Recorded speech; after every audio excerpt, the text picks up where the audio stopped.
Hello,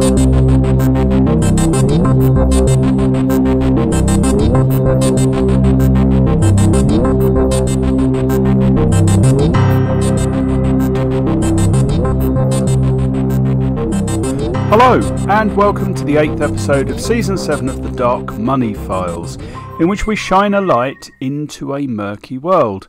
I am Ray Blake, and with me is my co-host, friend and business partner, Graham Barrow. Hello, Graham. Hello, Ray. We are going Trojan this week then, Graham. Trojan? What, horses and Greeks and that sort of thing? Well, more of an iron horse, this one.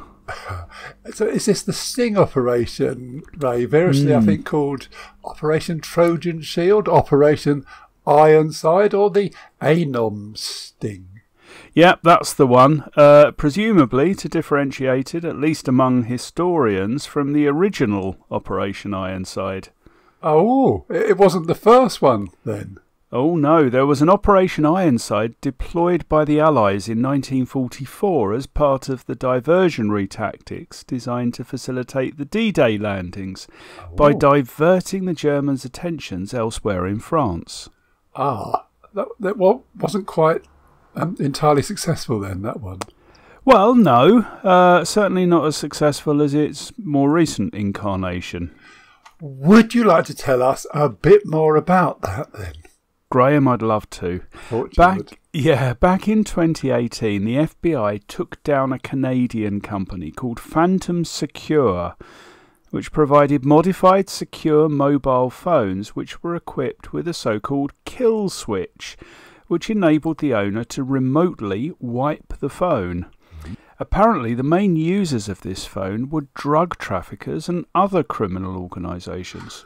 Oh, so its removal from the market left something of an opportunity for someone else to step in. Yes, and according to the reports, it coincided with the prosecution of someone with extensive knowledge of building such secure devices, who offered to work with the FBI in order to secure a more lenient sentence for himself. Well, that was very handy all round then. Do we know who it was, this person? Technically, no, but many of the reports refer to the fact that the source was recruited shortly after the arrest of Vincent Ramos, the former CEO of Phantom Secure. Those reports are in a kind of nudge, nudge, wink, wink kind of way, are they? Well, that's how I interpret it, certainly. Either way, not only did this anonymous source help develop the initial device, he, or I suppose she, also seeded it into 3 former distributors of Phantom Secure, oddly enough. Fancy that. So presumably the criminals had already established a degree of trust with these distributors, which would make them more accepting of this replacement unit. Well, highly likely. Again, according to reports, an unnamed third country agreed to act as interceptor for these communications, which were then routed back to the FBI. They came up with the name Trojan Shield, while the Australian Federal Police, who were co-initiators of the sting, called it Ironside. OK, but why Australia?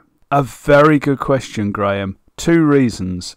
One is that apparently the initial idea cropped up in a conversation over a beer between US and Australian intelligence operatives.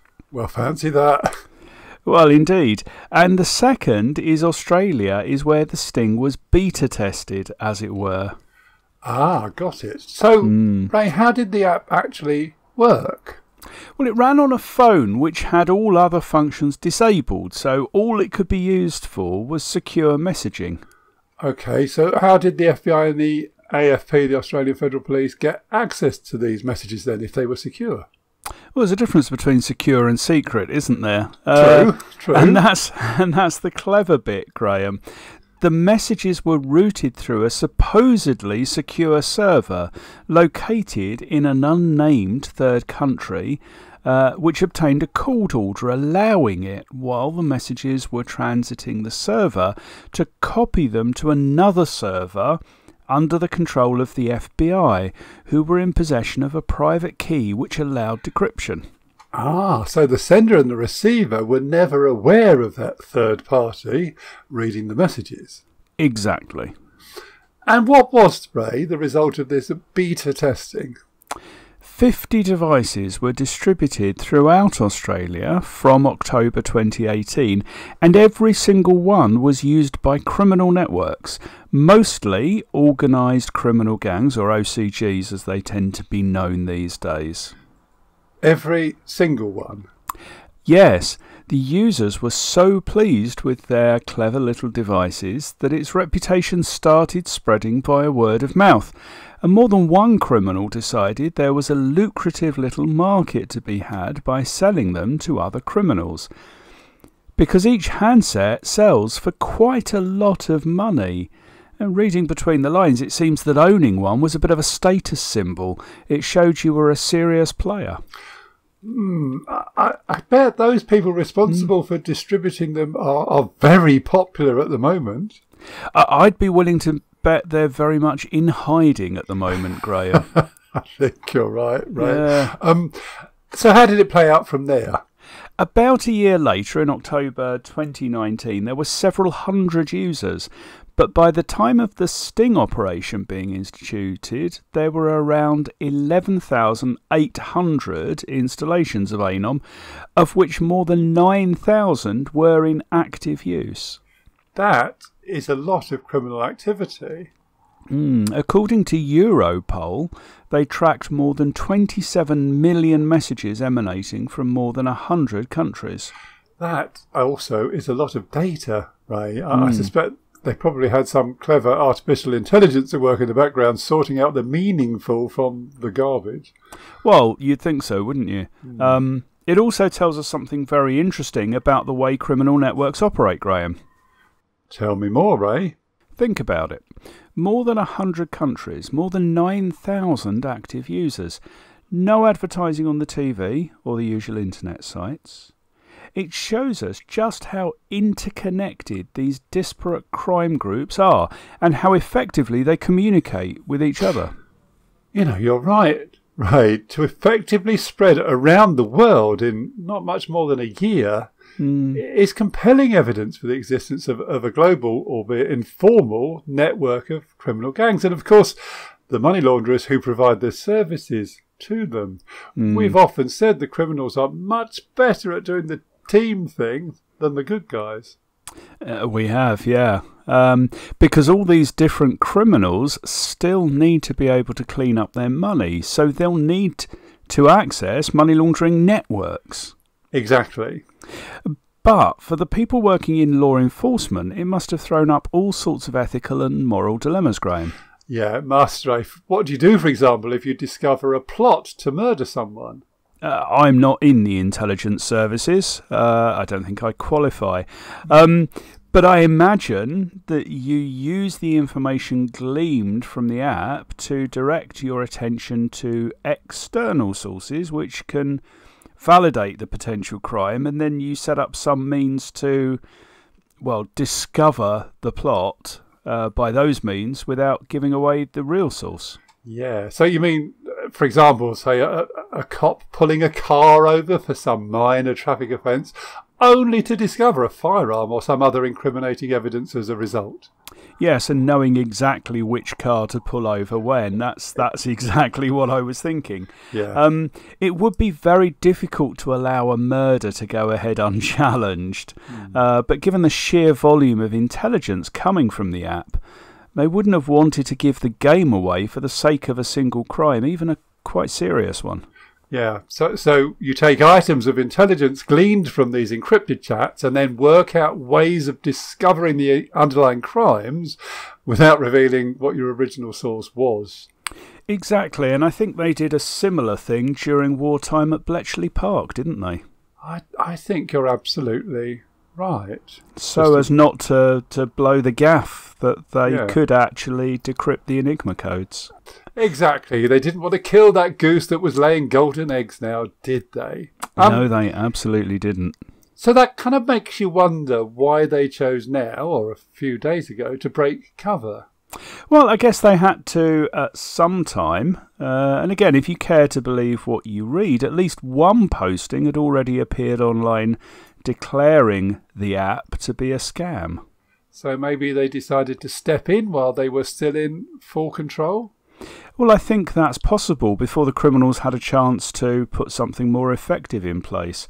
But it's also reported that the court warrant issued in the unnamed third country allowing the copying of the messages expired on the 7th of June, and the coordinated police raids actually happened across the world on the 8th of June. Okay, that kind of makes sense. So what was the net result of all those coordinated police raids then? So far, there have been more than 800 arrests in 16 different countries. Evidence seized includes 8 tons of cocaine, 22 tons of cannabis and cannabis resin, 6 tons of synthetic drug precursors, and 2 tons of synthetic drugs. Wow. Oh, yeah, no, hang on, I haven't finished yet. Oh. 250 guns, 55 luxury cars, more than $48 million in various currencies and cryptocurrencies. More than 9,000 police officers in 18 countries in a period spanning more than 3 years were involved in the operation. And apparently not a single leak. Well, so it would appear. At the beginning of that rather impressive list of results, by the way, Ray, you said so far. So what do you mean by that? Well, I think it's entirely possible that other criminal gangs have been identified but weren't in a place where they could be seized as part of this one-time operation. But that doesn't mean they won't face arrest at some point in the future. Indeed. And I wonder how many of those arrested already will be willing to trade information for a more lenient sentence. It seems like something I've heard happening before. I'm sure that avenue is being thoroughly explored right now as well. I think you're right, Ray. Now, those of us who follow these things will be wondering how this fits in with the other recent breakthrough in respect of the Encrochat app. Quite a different approach with that. It was less of a honeypot sting operation, more of a very successful hack into an existing criminal encrypted chat network. So it was more like a WhatsApp for criminals type affair. It wasn't specifically developed for criminals, though, Graham. Allegedly, it was originally made available to celebrities who wanted to be able to conduct private conversations online, but it did have a kill switch. And like all things that are suitable, it does not take long anyway for the criminal fraternity to co-opt anything which could be useful for their own ends. Exactly. However, much like Anom, it tended to be used on handsets where much of the usual functionality was disabled, often through the purchase of specially tailored hardware where the GPS and the camera and the microphone were removed. You see, it reads at times, I'm going to be honest, like some of the kit that Q would have provided to James Bond. Apparently, there were 2 ways of turning some of these phones on. Just pressing the power button would boot the phone into a dummy Android home screen, whereas pressing the power and the volume button would boot it into the secret chat environment. Yeah, very much low budget, postmodern Q from about Skyfall era onwards. And of course it did also have this panic button or kill switch which would erase the entire contents of the phone on demand. And once again, according to reports, the phone was very popular with the criminal fraternity, particularly in Europe. And they would change hands for upwards of $1,000, $1,500 for a 6-month contract. Do we know how they managed to gain access to the messages? Well, apparently, from the reporting, the French gendarmerie first identified the app back in 2017, and then working with the UK's NCA and Dutch police, eventually managed to find a way in, allegedly through the planting of some sort of tool on the French server which handled the messages. I mean tool in a kind of technological sense, which allowed law enforcement to read the messages and gain lock screen passwords before they were ever sent. Yes, I know of a few tools. And it seems that for a period of about 2.5 months, Graham, law enforcement all around Europe was able to read messages between criminal groups in near real time. Yes, one police officer described it as being like sitting at the table whilst criminals chatted amongst themselves. But ultimately, Encrochat realised it had been compromised and sent out a message to its entire network, telling them to wipe and dispose of their phones. Bit of a giveaway, and rather late in the day, I fear. Yes, and once again, a huge number of criminals, criminal property, cash, drugs and so on, were recovered, and a great swathe of people arrested. But the interesting point here is that when the authorities intervened and effectively shut down Encrochat, it boosted ANOM sales. That's fantastic. Yeah, and then it happened again when US authorities closed down another rival, Sky Global, in March this year.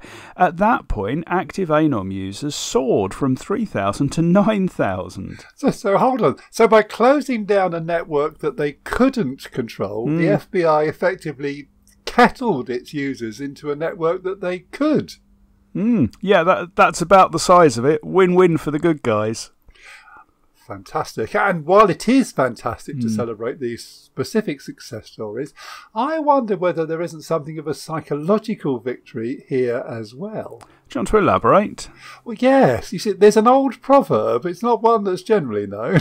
Okay. But the person who burns his mouth on hot soup will in future tend to blow on his yoghurt. Oh, that sounds a bit Karate Kid.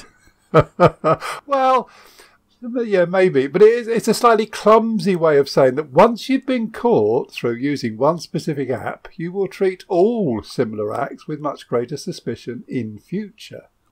Gotcha. So one way of fighting back against the use of encryption is not by providing a backdoor for governments to snoop on everyone, which is kind of almost universally unpopular whenever it's mooted, but by targeting the criminals specifically and causing them to be more circumspect when using encrypted apps in the future.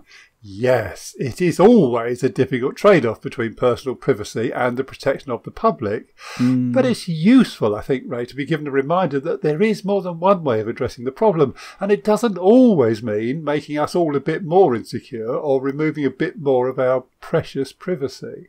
I mean, that's also a very interesting conversation, Graham, and maybe one we could pick up in a future episode.